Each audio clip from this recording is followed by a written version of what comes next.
I think you all know ETEM and ETEM BG, as it's been on the Bulgarian market in the facade, windows and doors business for almost 25 years now. For those of you who don't know me, I'm an architectural consultant. I've been in the team for almost 5 years now. So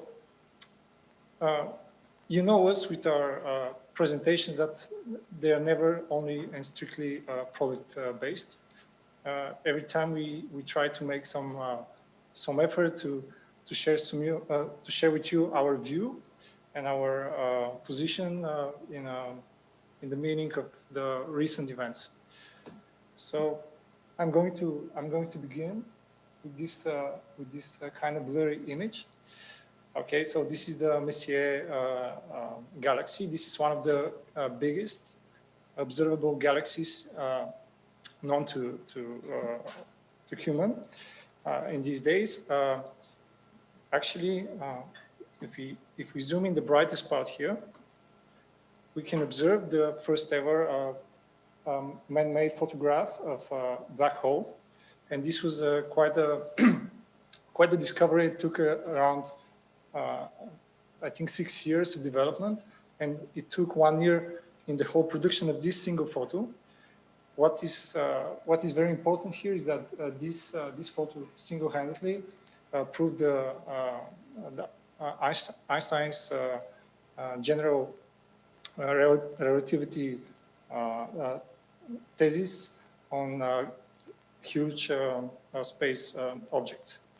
So, as the picture is kind of blurry, I'm going to share with you something that NASA gave me the permission actually to share with all of you. This is the simulation representing actually how a black hole looks like.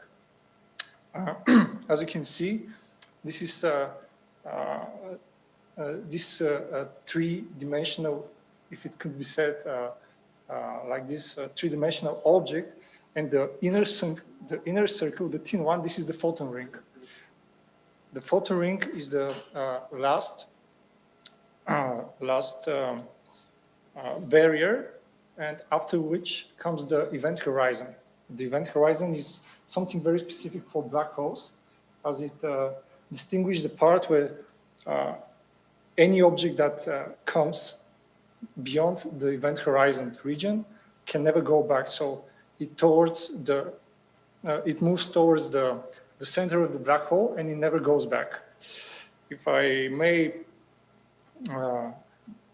make some kind of analogy, but let's say it's going to be like 50 trillion times smaller, moving to our planet and moving to our society nowadays. We have a similar type of singularity here, as we call it globalization.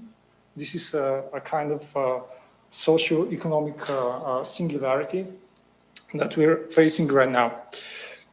Okay, what's very important here, that we take it for as a narrowing path towards our efforts on a more sustainable future, and we don't give our in my personal opinion, we don't give enough thought whether or not this is the right way to go. So we have a list of advantages here, like diverse selection from all the cultures, all the knowledge that we've been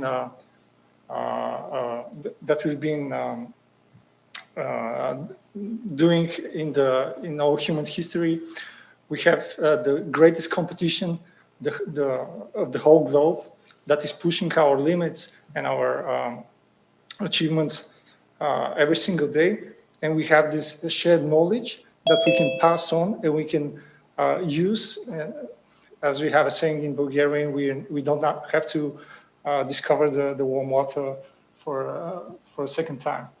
Nevertheless, it has its own disadvantages, like the standardization. So we're losing diversity in this process. We are creating a great wage and position gap between let's say, the richest and the poorest, the advantage and the disadvantage on the whole on the whole globe, and all this reflects as a vulnerability for our society. So such vulnerability is causing us to deal with some environmental, some economical, population, health, or whatever crisis each day. And this makes us think, are we even on the right track? And are we past the event horizon of globalization? Can we move forward or backward if we want to? And do we have to? But this is not a yes/no question. This is a rather complex question that I don't really want to answer. I don't want to think about it. But what I am sure is that change is inevitable. So what we learned the past several months regarding a virus that spread across the whole globe is that we need some measure. We need to take some measures in order to, if not evolve, just to preserve what we've managed to accomplish in our history. So this is prediction politics. This is sustainable and fast and dynamic adaptation to all the changes. And this is raising the bar, meaning that we have to optimize our processes, optimize our material use in order to get the maximum out of the resources we take for granted. So in this line of thought, ETEM as a company has also been in a rather dynamic change, and I'm sure that our partners and our friends in our small bubble society have noticed. Okay, so we turned global. What does that mean? That means that currently we have some readjustments. We have some, let's say, minor kinks that we have to deal, and for sure these reflect in, let's say, rather small issues, setbacks regarding our production, our customer support, but on the long run, this is going to be our, let's say, winning strategy. We're going to aim at shared resources, shared efforts, and shared results. Something that I can say probably that we have started this process rather on time, and currently we're dealing with our first results, positive results of these efforts of ours. So what does that mean? We have some. I'm just moved. Oh, okay. We have some new systems in our system portfolio. That is the EB48, EB49, and EB50 systems that are glass railings, such as being put in front of the windows. What is something very, very cool about this system is that it can be mounted from the inside. That means that is on the safe side, mounting-wise. So we have this balustrade E50 system that is one of the most stable and most thin system on the market right now. We have been developing our new partition wall systems, EP30, meaning that it has only 30 millimeters of visible aluminum width on the interior. We have managed to finalize our design on the hidden vent solutions for our premium system E68, and I can share with you that we had some very impressive results on our laboratory certification tests. So this is something that we're going to promote even more now. The EW70 is the system you may have heard about as we launched it this recent week. This is our new 70 millimeter system for Windows that we've set in our premium Windows portfolio. such as the ES70 system, which is our new sliding system for triple glazing. I have filled your heads with things we already have, but I have to mention that we're on the final steps of presenting to you and to our partners all across the globe our new facade system that is going to be EF50, yet another 50mm curtain wall or mullion transom system that has some very interesting additions to it that I'm sure that is going to help both architectural and fabrication processes for our projects, hopefully. Something very something very interesting from New York. This is one of the oldest hotels in the Nomad district in Manhattan. This is the Fifth Avenue.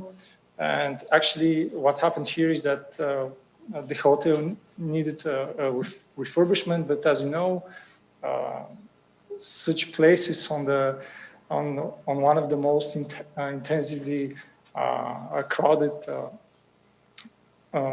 places on Earth require some special efforts in order to be fulfilled. So what we managed to do here is to our R&D team to develop this new window wall system, as we call it, E86, which carries the advantages of the unitized facade, but can be and should be mounted from the inside, meaning no cranes, no scaffolding, no whatever. Actually, this one had one of the highest, if not the highest results for a similar system all around the world regarding weather times.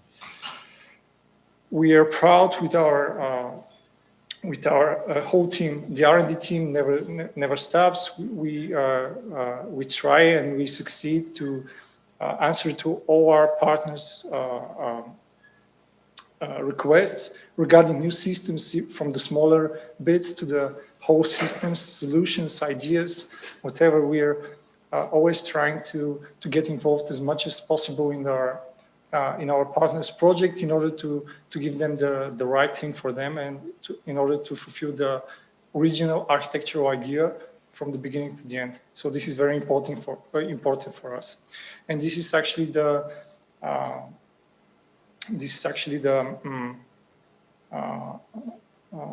result of our long-lasting work. And I can proudly say that in these times of crisis, not only we didn't stop, but we continued from home. And this is something that our partners, I know some of even the people here had the opportunity to visit our webinars here that we managed to fulfill during these times of crisis. So from ETEM and from my point of view, thank you. Thank you very much. A question before you leave. Did you solve the global crisis problem in the R&D department yet? Or are you working on that? This is not a finite process, you know. This is something we sure. do. Yeah. That was a joke, but yeah. Regarding the products that you guys present and offer to the market, how would you rate, since this panel is called Functional, Sustainable, and Affordable Facades? We never hear about the affordable aspect when we hear from the companies. Can you just say a couple of words about that and maybe tying how, if there's an upfront cost to the product, where the trade-offs and the cost savings will be down the road in terms of sustainability? From our point of view, having a product of our kind, let's say architectural system, means that when we have to deal with optimization, we have to deal with, let's say, affordableness. I don't think it's a real word, but I think you get the idea. We're aiming to for several things. This is optimizing the materials that are involved in this product. So using the smallest amount with the highest, let's say, the highest efficiency of the materials on one hand, and on the other, we try to make our system easy to be fabricated. this is a great amount of effort that I think is getting overlooked. But as soon as it gets into production, I think everyone appreciates our efforts. So yeah, this is actually our approach. Yep. Thank you very much. Thank you.